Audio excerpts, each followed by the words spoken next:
dati hanap kayo ng hanap sa akin. Ngayon nandito na ako, hindi naman kayo nagla-like, nag-share at nagsusubscribe. Nauubos na nga, ubos na nga yung subscriber ko. Pero mo, 2,000 na mahigit yung nawala. Mula nang bumalik ako, ayaw nila akong di ba?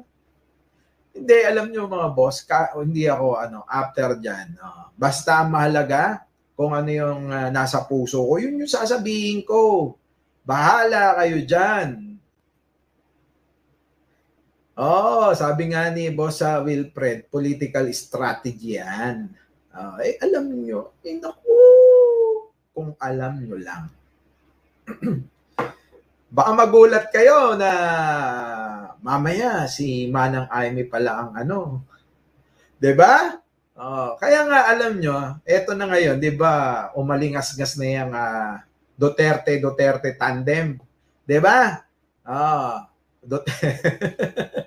Sabi nga ni Boss Imbet, tama. Diba, may kasabihan na make your friends close and your enemy closer. Diba? Naku, boss, tama, huli na si Super Ate kung sino ang totoong kaibigan nila in this time around. Alam nyo mga boss, yung alingas-ngas na binubuo ngayon sa Mindanao, marami tayong kaibigan dyan sa Mindanao. Wala namang problema yon, wala namang problema yun. Ang nagiging problema, masyado kasing maaga yung kanilang pagngangaw-ngaw na nakakasagabal at nakakahila sa ginagawang pagtatrabaho ng Pangulong Bongbong Marcos. Alam mo, doon ako medyo hindi talaga masyadong bilib dito kay Duterte tsaka sa anak. Napansin nyo ba si Sara, nagsalita na ba yan tungkol sa West Philippine Sea? Tinuligsahan niya na ba yung China? Naghihintay ako na sasabihin niya, hanggang ngayon wala pa rin. Pero pagdating sa ICC, masyadong vocal yung Ale. 'Di ba? Sobrang vocal nung Ale. Hindi talaga. Sinabi na ng Pangulo, ganyan-ganyan, na hindi ba pasok? Para bata lang no? Pagdating sa China, narinig nyo ba na tinulig siya? Oy! Shoutout naman kay Mighty Baisa. Oy! Ito yung mga loyal talaga sa akin nung araw na nagla-live tayo dito sa YouTube, no? Sila Nini Tolini, Boss Nilda, Boss Ibet, yan, Boss Wilfred, Batang Pasaway, si Mylene B, si Jocelyn, si Jenea, nako, dami pang iba. Kaya lang nawala. Nawala. Baka hindi pa nagno-notif sa kanila. Ganun talaga itong YouTube Hindi basta-basta Musta biyahero ng Musta biyahero, boss. Ayun, nagbiyahe ako ng singkamas, talong, sibuyas, kamatis.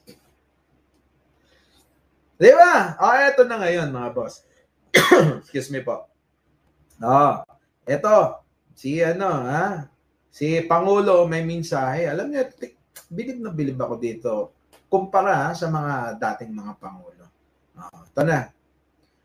Sabi ni Boss Wilfred, pro-Chekwa nga boss. Mas fluent pa Chinese niya kaysa Tagalog or Pinoy language.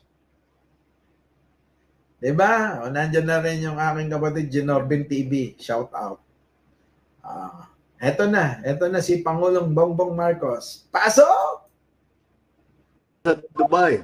Salamat at kayo nakahanap ng oras para tayo sana dapat magsasama-sama. Teka, sa Dubai. Dali. Yung mga kababayan daw natin sa Dubai dahil ito'y merong Boss Benjo na biyahe patungo nga dyan sa Dubai. Para tagpuin yung mga kababayan natin, upang palad yung mga kababayan natin dyan sa Dubai. Kaya lang may mga talagang dapat unahin at maging prioridad sa lahat ng pagkakataon. At pinagliban nga o hindi na nga sumama itong si Pangulong Bongbong Marcos sapagkat nga meron tayong mga kababayan na hostage ng mga terorista. Terorista. Nandiyan na rin si Madeline Par. Nagbayag nga awang ka, Boss Mike. Nagbakasyon, grandi ka. Naimbag nga rabi, tayo amin. Watching from Isabela, sabi ni Boss Madeline. Opo, matagal po talaga tayong nawala. Sabi Boss Mighty Baisa, tampo nga ako, nasaan na para ay, sa mga bagong pasok sa aking channel mga boss, huwag niyong kakalimutan mag-like, share, and subscribe. Di ba? I-debunk ang lahat ng anti-Marcos. I win Di ba? Ito na ang Pangulo. Disente. Maayos. Hay nako, mayroong alam niyo yung pagkatao alam niyo mataas ang antas, 'di ba? Talagang may karapatang maging pangulo, 'di ba? Pasok. Gusto na diyan mga kababayan sa Dubai. Salamat at kayo nakahanap ng oras para tayo sana dapat magsasama-sama. Dapat magkasama tayo ngayon sa malaking pagtitipod ng PhilCom sa iba't ibang bansa. Kaso na nga lang, medyo malungkot kasi hindi tayo natuloy. Alam naman ninyo, may mga bagay na kailangan agad na asikasuhin. Isa na doon, yung ating mga kababayan, mga kapwa-Pilipino natin na na-hostage. 17 sila na na-hostage at ginagawa natin lahat ng paraan upang sila ay may uwi na. Yan na. Kita nyo naman. Palakpakan naman dyan. Teka.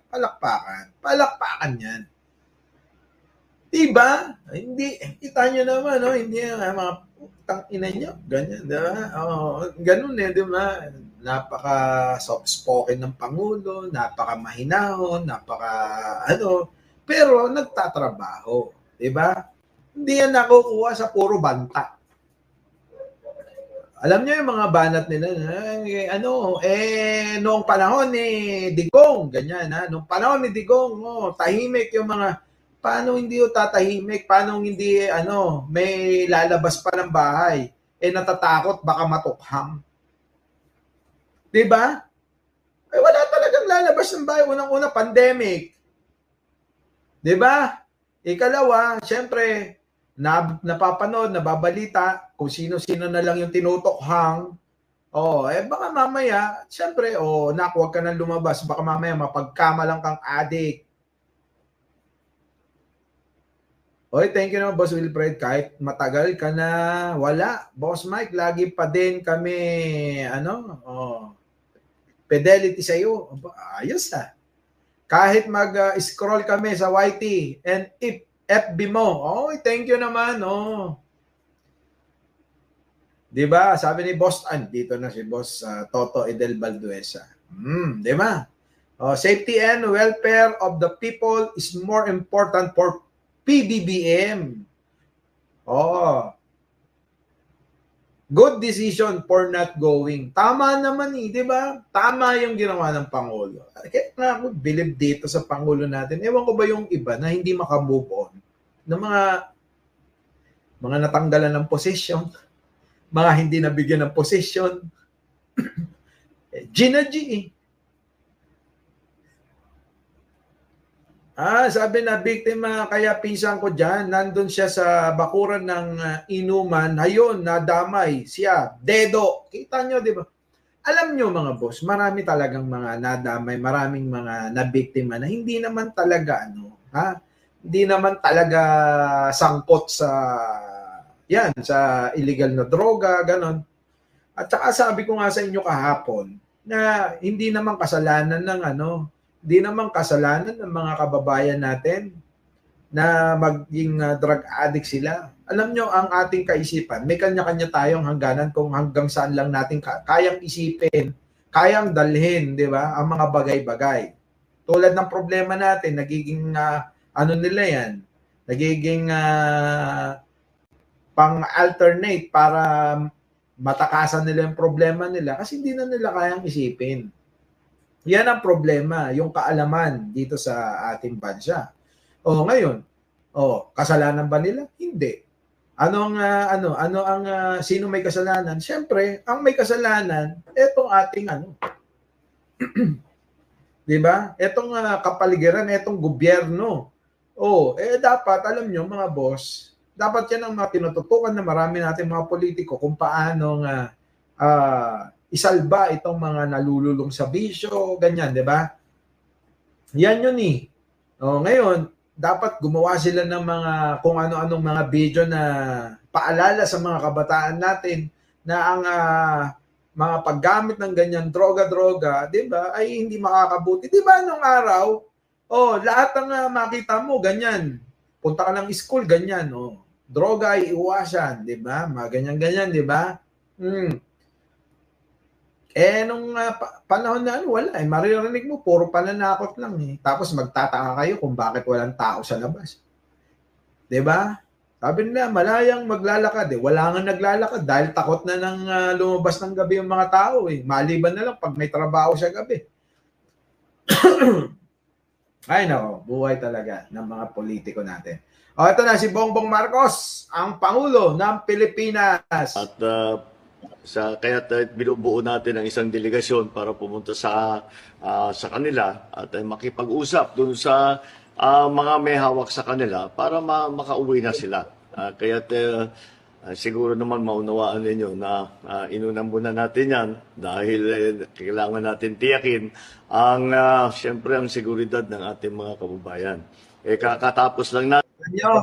Ang seguridad ng ating mga kababayan. Sabi ni Nora Ilong, nakita ba ninyo yung rally down ng mga Sara supporters? Diyos ko! Wala na. Ewan ko sa inyo. Sige, bahala kayo sa mga buhay ninyo dyan. Di ba? Yan ang Pangulo. Iniisip yung importanteng mga bagay bago yung mga, di ba, pwede naman nagawin sa mga susunod na mga panahon pa. Hindi tulad ng iba, 'di ba? Hindi yung 'di ba, yung sa may Mitsubishi noon, imbis na mauna doon sa libingan, sa paglilibing doon sa mga nasawi diyan sa Sub 44, ayun inuna yung pag-meeting at pag-attend doon sa Mitsubishi. 'Di ba? Sabi ni Batang Pasaway, anos lang para kada tayo kini Apo presidente na imbag nga rabi kada kayo amin Apo. Na imbag nga rabi kada kayo amin Apo Baka mamaya sasabihin. Kaya ka siguro supporter ni PBBM dahil Ilocano. Di ho yun yung basihan. Bisaya nga tatay ko Ilocana nanay ko. Diba? Nora Ilong, yun yung arrival ng Sub 44 yun, diba? Pero ang Pangulong Bongbong Marcos, nando doon.